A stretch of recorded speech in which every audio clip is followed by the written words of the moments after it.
नमस्कार विद्यार्थी मित्रांनो, आजचा आपला टॉपिक बेसिक इलेक्ट्रॉनिक मधला जो की आहे SCR, ज्याला आपण सिलिकॉन कंट्रोल रेक्टिफायर म्हणतो. मग आपण काय टॉपिक बघितलेत ज्यात मी पुन्हा उल्लेख करू इच्छितो. Diode, rectifier circuit, transistor. यातला डायोड आणि ट्रान्झिस्टर जो आहे तो सेमीकंडक्टर मटेरियल पासून बनवला आहे. त्याच पद्धतीने हा जो पुढचा टॉपिक आपण बघतो सिलिकॉन कंट्रोल रेक्टिफायर, हा देखील सेमीकंडक्टर पासून बनवलेला एक कंपोनेंट आहे जो इलेक्ट्रॉनिक सर्किट्स मध्ये यूज केला जातो. तर आपण मागचा व्हिडिओ बघितला नसेल डायोड आणि ट्रान्झिस्टरचा, तो पहिला पाहून घ्या. तो जर पाहिला तर या टॉपिकला आपण जास्त चांगल्या पद्धतीने रिलेट करू शकतो. चला तर मग आपण सुरू करूया आजचा टॉपिक, जो की आहे सिलिकॉन कंट्रोल रेक्टिफायर, ज्याला आपण SCR म्हणतो. आता SCR चा उपयोग कुठे केला जातो? कंट्रोल पॅनल मधले जे पॉवर सर्किट किंवा कंट्रोल सर्किट आहेत यामध्ये आपण SCR चा यूज करतो. तसेच काही सर्किट ब्रेकर्स आहेत, जे स्टॅटिक सर्किट ब्रेकर्स आहेत, त्यामध्ये सुद्धा याचा उपयोग केला जातो. लो व्होल्टेज पासून प्रोटेक्शनसाठी, जर व्होल्टेज जास्त प्रमाणात आले तर त्यापासून प्रोटेक्शनसाठी सुद्धा SCR म्हणजे सिलिकॉन कंट्रोल रेक्टिफायरचा उपयोग केला जातो.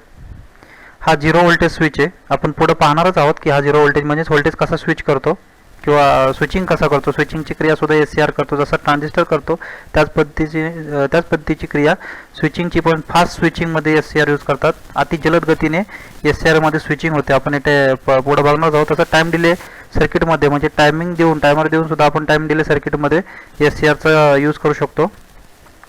तसेच आपण वर पाहिले की पॉवर अँड कंट्रोल सर्किटमध्ये, तसंच AC पॉवर कंट्रोल सर्किटमध्ये सुद्धा SCR चा उपयोग होतो. मोटरचा स्पीड जर कंट्रोल करायचा असेल, मोटरचा AC मोटर असेल किंवा DC मोटर असेल, याचा जर तुम्हाला स्पीड कंट्रोल करायचा असेल तर त्यासाठी सुद्धा SCR म्हणजे सिलिकॉन कंट्रोल रेक्टिफायर वापरला जातो. मोटरचा स्पीड कमी करणे, जास्त करणे यासाठी SCR सुद्धा वापरतात. त्याच पद्धतीने control DC power supply control करण्यासाठी सुद्धा SCR हा एक प्रकारचा रेक्टिफायर, त्यामुळे DC पॉवर सप्लाय कंट्रोल करण्यासाठी सुद्धा सिलिकॉन कंट्रोल रेक्टिफायरचा आपण सर्किटमध्ये उपयोग करू शकतो.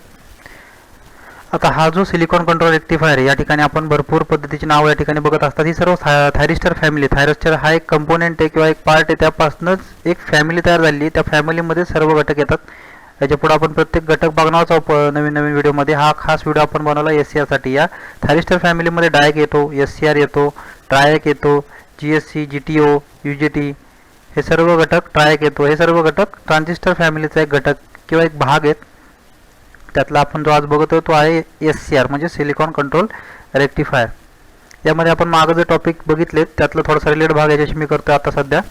यापुढे जाऊन आपण SCR बद्दल माहिती बघणार आहे. यामध्ये मागे आपण बघितले डायोड. डायोड हा 2 सेमीकंडक्टर मटेरियल पासून बनतो.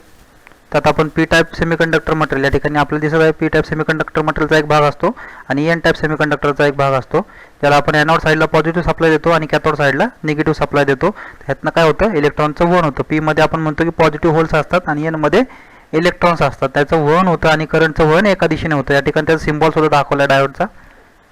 या ठिकाणी एनोडला पॉझिटिव्ह सप्लाय आणि कॅथोडला आपण निगेटिव्ह सप्लाय देतो. यामध्ये 2 लेअर असतात, एक P टाईपचा असतो आणि एक N टाईपचा लेअर असतो डायोडमध्ये.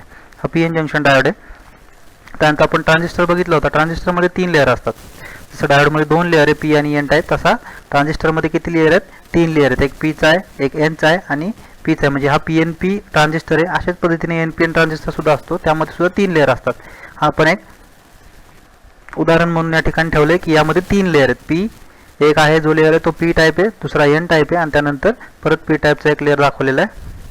तर अशा 3 लेअर पासून तुमचा काय तयार होतो? ट्रान्झिस्टर. या ठिकाणी ट्रान्झिस्टरचा सिम्बॉल दाखवला. हा PNP ट्रान्झिस्टरचा सिम्बॉल आहे. आपण मागच बघितलं होतं E चा जो एमिटर आहे, एमिटरचा बाण आतमध्ये जात असेल म्हणजे या गोलच्या सर्कलच्या आतमध्ये जात असेल, याचा अर्थ आपण सांगतो की तो पोटात चाललाय. पोटात जाणे म्हणजे PNP, पोटात जाणारा बाण जर असेल तर त्याला PNP. सिम्बॉल लक्षात ठेवण्यासाठी एक्झाम्पल म्हणून आपण त्यासाठी पाहिलं होतं. त्यानंतर आजचा जो टॉपिक आपण रिलेट करतो तो आहे SCR चा. SCR मध्ये आपण बघितलं असेल तर या ठिकाणी बघा, यामध्ये 4 लेअर असतात. जसं डायोडमध्ये 2 लेअर, ट्रान्झिस्टरमध्ये 3 लेअर सेमीकंडक्टरचे, तसेच SCR मध्ये सेमीकंडक्टरचे 4 लेअर असतात. PN PN हे 4 लेअर पासून तुमचा सिलिकॉन कंट्रोल रेक्टिफायर तयार होतो. हा सिलिकॉन कंट्रोल रेक्टिफायरचा सिम्बॉल आहे. हा डायोड प्रमाणे सिम्बॉल आहे. एका साईडला एनोड आहे, एका साईडला कॅथोड आहे. फक्त एक जे एक्स्ट्रा ह्याच्यामध्ये जी लाईन दर्शवलेली ती जी लिहिलेली जी याचा अर्थ गेट.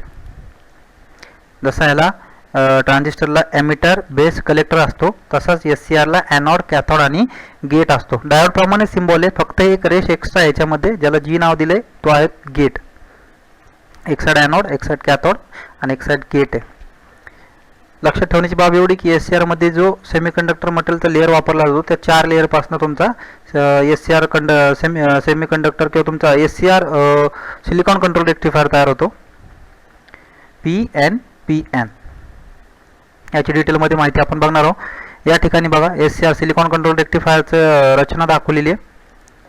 आपण आत्ताच बोललो की तो 4 सेमीकंडक्टर किंवा 4 पार्टिकल्स पासून तयार होतो, जो की पहिला P टाईप आहे, दुसरा N टाईप आहे, परत P टाईप आहे आणि परत N टाईप आहे. असे 4 लेअर एका मागोमाग ठेवले जातात, एका पुढे एक ठेवले जातात आणि त्यापासून तुमचा SCR तयार होतो.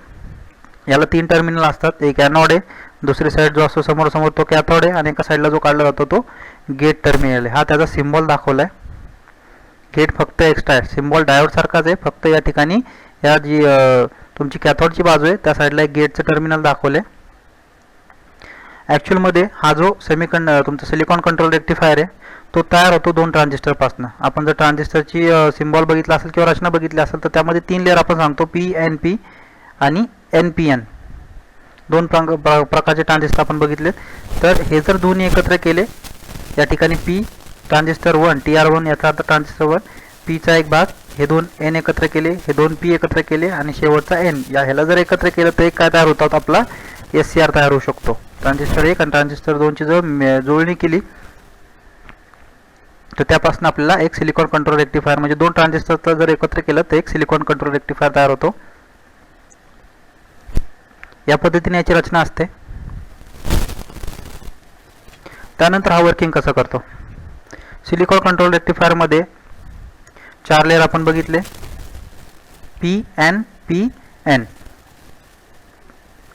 आता यामध्ये आपण डायोडमध्ये बघितलेलं PN जंक्शन डायोडमध्ये आपण बघितलेलं फॉरवर्ड बेसिंग काय असते, रिव्हर्स बेसिंग काय असते आणि ते फॉरवर्ड बायसिंग काय असते आणि रिव्हर्स बायसिंग काय असतं. तर याच्यामध्ये सुद्धा आपण बघू शकतो की P हा आपण म्हणतो की पॉझिटिव्ह रिजन आहे, ज्याच्यामध्ये पॉझिटिव्ह होल्स असतात. N रिजनमध्ये निगेटिव्ह इलेक्ट्रॉन्स असतात. म्हणजे जर तुम्ही या ठिकाणी पॉझिटिव्ह सप्लाय दिला तर या P रिजनमधले जे पॉझिटिव्ह होल्स असतात ते आकर्षिले जातात किंवा ते पुढे सरकतात N टाईपमध्ये.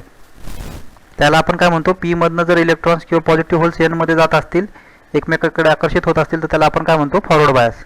या ठिकाणी पण सेम आहे, इकडे P आणि N इलेक्ट्रॉन कुठल्या दिशेला जातात हा एरो दाखवलाय, P कडनं N कडे जातात आणि N कडले इलेक्ट्रॉन काही P कडे आकर्षित होतात. त्याच पद्धतीने इथं पण PNPN आहे, म्हणजे ज्या P मधले काही इलेक्ट्रॉन्स किंवा पॉझिटिव्ह होल्स आपण म्हणू की ते इलेक्ट्रॉन्स या ठिकाणी जातील आणि काही इकडचे इलेक्ट्रॉन्स इकडे येतील. म्हणजे इकडचा चार्ज इकडे जाऊ शकतो आणि इकडचा चार्ज इकडे जाऊ शकतो.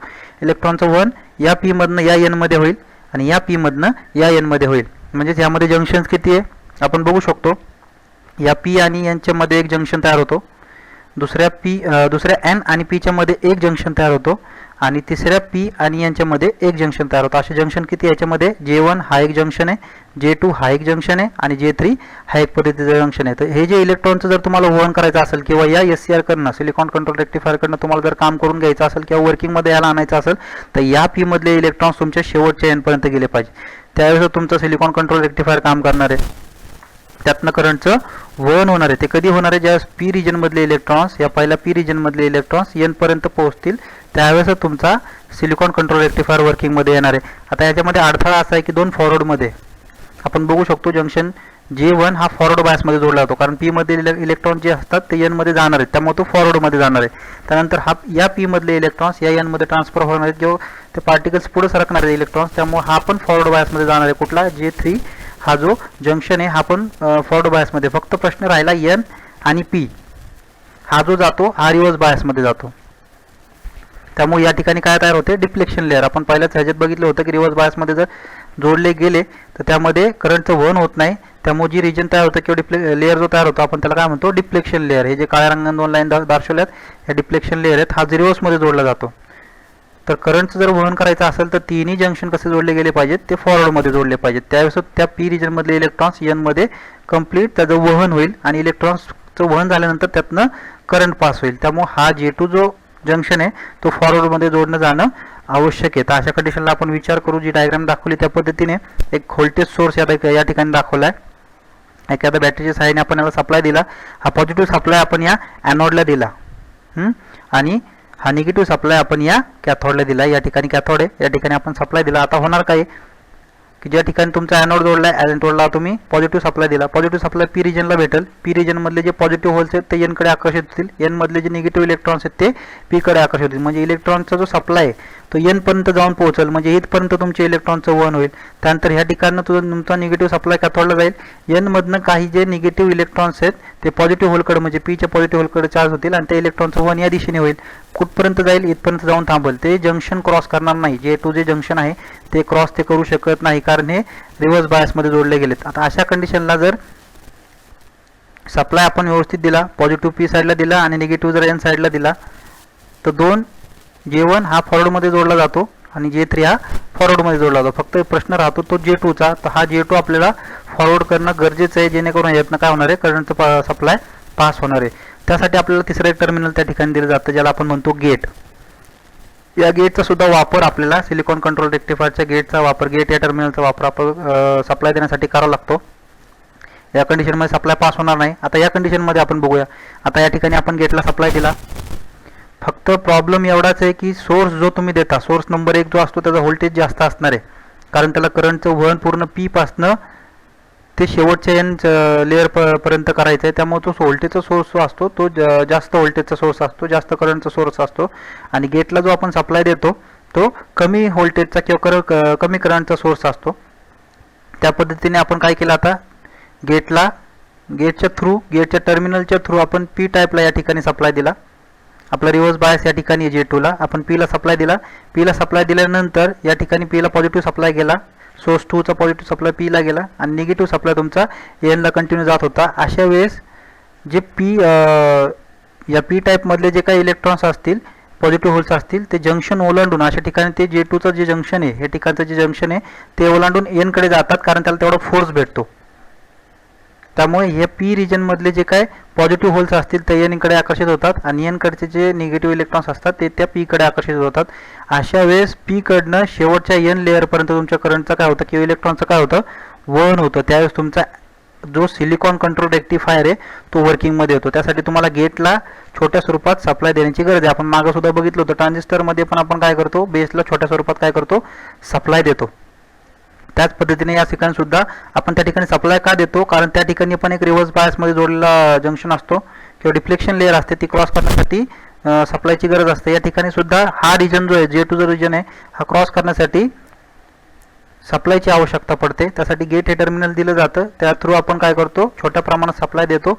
आणि हा जो रिव्हर्स जोडलेला जो जंक्शन आहे तो इलेक्ट्रॉन्स वहन करण्यासाठी हा जंक्शन काढणं गरजेचं आहे. त्यामुळे हा सप्लाय देऊन आपण जंक्शनचं काय करतो, बाजूला सारतो. ते जंक्शन बाजूला काढतो आणि इलेक्ट्रॉनचं वहन तुमच्या पॉझिटिव्ह होल्स पीकडे एनकडे जातात आणि एनकडून निगेटिव्ह इलेक्ट्रॉन्स पीकडे जातात. त्यावेळेस तुमचा सिलिकॉन कंट्रोल रेक्टिफायर काय होतो, वर्किंगमध्ये येतो. पण फरक एवढाच आहे की हे ट्रिगरिंग सर्किट आहे, म्हणजे हे जे सप्लाय तुम्ही गेटला देता हा तात्पुरता स्वरूपाचा आहे. ज्यावेळेस तुम्ही एकदा सप्लाय दिला आणि तुमचा सिलिकॉन कंट्रोल रेक्टिफायर वर्किंगमध्ये आला, म्हणजे करंटचं वहन शेवटच्या टोकापर्यंत झालं आणि तुमचा करंटचं वहन होण्यास सुरुवात झाली, त्यावेळेस तुम्ही हे सर्किट जर बंद केलं तरी चालतं. म्हणजे त्याचा अर्थ हे सर्किट बंद केलं जातं. हा तात्पुरता स्वरूपाचा सप्लाय असतो. एकदा का तुम्ही त्याला रनिंग कंडिशनला आणलं किंवा तो सोर्स वर्किंग कंडिशनला आणला की तुम्ही हा सप्लाय बंद केला तरी इलेक्ट्रॉनचं वहन जसे तसं कंटिन्यू चालत राहतं. त्यामुळं सप्लाय सोर्स जो आहे हा ट्रिगरिंग सर्किट, ट्रिगर करणे याचा अर्थ फक्त दाबणे आणि सोडून देणे, म्हणजे सप्लाय देणे आणि सोडून देणे,